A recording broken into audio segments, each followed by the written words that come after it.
So Rockwell Automation is one of the largest industrial automation companies. They serve all manufacturing industries from pharmaceuticals to food and beverage, oil and gas, auto manufacturing, things like that.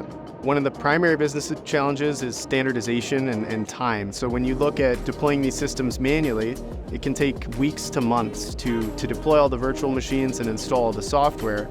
Well, when we plug all this into Ansible and have pre-programmed playbooks for customers to deploy systems, it reduces the time frame for them to have a running system by weeks. So we're talking a reduction of time from weeks to implement to hours. One of the other benefits is that it standardizes the deployment. So if you go from one site to another, generally it's going to look the same because it's based off of the same infrastructure as code. So they're going to be looking at effectively the same system. And it gives us at Rockwell the ability to build all of our recommendations and guidelines into those playbooks, which give customers kind of a reliable, happy system, so to speak.